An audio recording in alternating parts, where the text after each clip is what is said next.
Hi everyone, this is आकाश चौहान और आज की वीडियो में हम डिस्कस करने वाले हैं क्यू क्या होता है। देखिए, हम ऑलरेडी स्टैक पढ़ चुके हैं स्टैक क्या होता है और मैंने आपको बताया था स्टैक क्या होता था, हमारा कंटेनर अडॉप्टर होता था। ऐसे ही क्यू भी हमारा कंटेनर अडॉप्टर होता है, बट क्यों होता है उसके लिए भी अगर आपने वेक्टर और हमारी STL हायरार्की की वीडियो नहीं देखी है तो आप आई बटन पर क्लिक करके वो वीडियो देख सकते हैं। आपको और क्लियरिटी होगी कि ये कंटेनर तो है एक टाइप का कंटेनर, बट ये कंटेनर अडॉप्टर की कैटेगरी में क्यों आता है, क्यों सीक्वेंशियल क्यों नहीं है, ये क्यों एसोसिएटिव कंटेनर क्यों नहीं है, क्यों इसको हमने एक थर्ड कैटेगरी में रखा है जिसको हम बोलते हैं कंटेनर अडॉप्टर्स।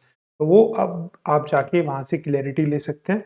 अभी फ़िलहाल हम ये समझते हैं थ्योरेटिकल एस्पेक्ट से कि क्यू होती क्या है और क्यू स्टैक से कैसे डिफरेंट है। तो without any further due let's start. तो अगर हमें क्यू को डिटेल में डिस्कस करना है तो मैं एक डायग्राम ड्रॉ करता हूँ और then I will quickly explain वो डायग्राम क्या है।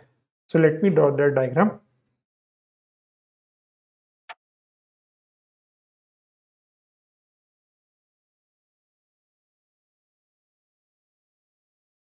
देखिए, शुरू करते हैं। हमारी जो क्यू है उसमें फिलहाल कौन कौन से एलिमेंट हैं, 1 2 3 4।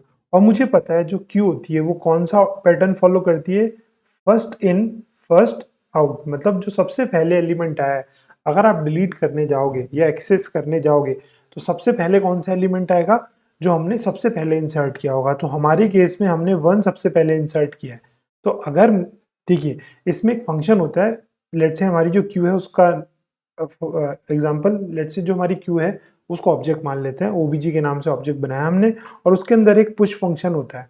तो पुश फंक्शन कैसे ग्रो करता है, इस डायरेक्शन में, राइट। हमने फर्स्ट एलिमेंट इंसर्ट किया 1, हमने जो एलिमेंट इंसर्ट किया वो 1 2 3 एंड 4 है। सबसे पहले कौन सा किया था, 1। तो पुश में आप 1 पास कर दीजिए। ऐसे ही दोबारा से पुश कॉल करिए, 2 3 4 पास कर सकते हैं। तो पुश इंसर्ट करने के लिए काम आता है, लेकिन उसकी डायरेक्शन ये है। अगर आप फिलहाल इसमें पुश एक बार और करेंगे तो वो एलिमेंट कहाँ पे इंसर्ट होगा, एट दी एंड। बट जब हम इससे एलिमेंट डिलीट करेंगे तो ये सीक्वेंस फॉलो नहीं होता। That is why it is called FIFO, first in first out. मतलब सबसे पहला कौन सा एलिमेंट डिलीट होगा, ये।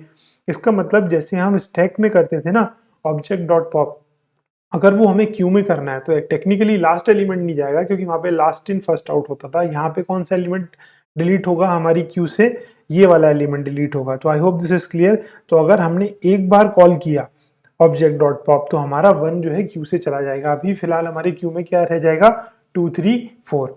अब ऐसे ही एक फंक्शन होता है ऑब्जेक्ट डॉट फ्रंट और ऐसे ही एक दूसरा फंक्शन होता है ऑब्जेक्ट डॉट बैक। अभी हमारे फिलहाल क्यू में 1 नहीं है तो हमारा जो ऑब्जेक्ट डॉट फ्रंट है वो किसको रिटर्न करेगा, 2 को। और ऑब्जेक्ट डॉट बैक बैक कौन सा रिटर्न करेगा, 4 को। तो आप बैक और फ्रंट भी यूज कर सकते हो।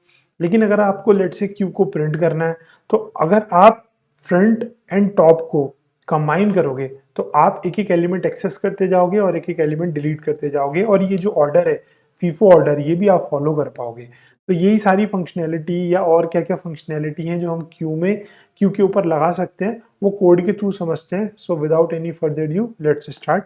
सो काफ़ी सारी फंक्शनैलिटीज़ हैं जो हम क्यू के ऊपर परफॉर्म कर सकते हैं। Let me write the code first and then I will explain each line one by one, otherwise video बहुत लेंदी हो जाएगा।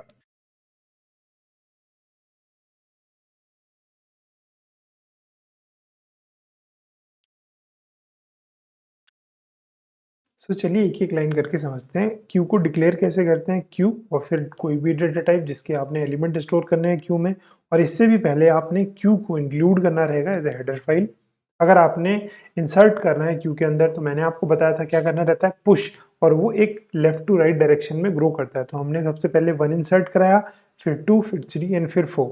अगर आपने साइज कैलकुलेट करना है हमारी क्यू का तो सिंपल, जैसे बाकी कंटेनर में साइज के नाम से फंक्शन होता है वैसे यहाँ पे भी होता है।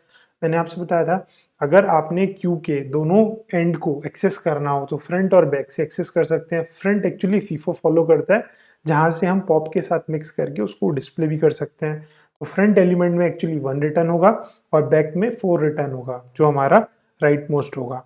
अगर आपने एक एलिमेंट डिलीट करना है हमारे क्यू से तो आप ऐसा नहीं कर सकते जो सबसे लास्ट में ऐड किया आपने उससे डिलीट करो। इसमें एक पॉप फंक्शन होता है, वो फर्स्ट एलिमेंट ही डिलीट करेगा, बिकॉज जो हमारी क्यू है वो क्या फॉलो करती है, FIFO, first in first out. तो अगर आपने कुछ निकालना है तो जो सबसे पहले इंसर्ट किया था वही होगा। तो हमारा इसका जो कौन सा एलिमेंट डिलीट किया इसने, टेक्निकली 1।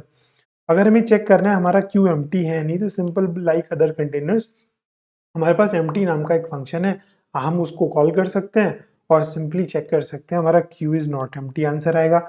हमारा आ भी रहा है देख सकते हैं, और हमारा फ्रंट बैक 1 and 4 आ रहा है, साइज़ भी 4 आ रहा है, ठीक है।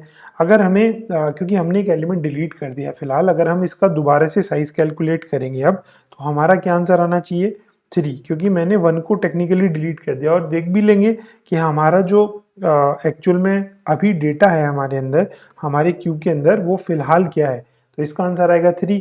और let me write the code to print the Q.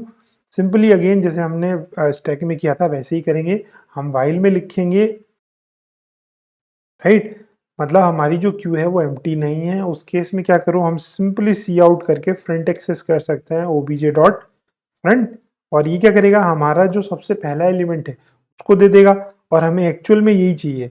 इसके बाद क्या करेंगे, हम इस क्यू से, हमने जो एक क्यू बनाई, इससे एलिमेंट पॉप करा देते हैं, और ऑटोमेटिकली ये अपना पॉइंटर किस पे ले जाएगा, जो हमने सेकंड प्लेस पे इंसर्ट किया होगा एलिमेंट। तो इसका आंसर आएगा हमारा 3, और आंसर आएगा 2 3 4।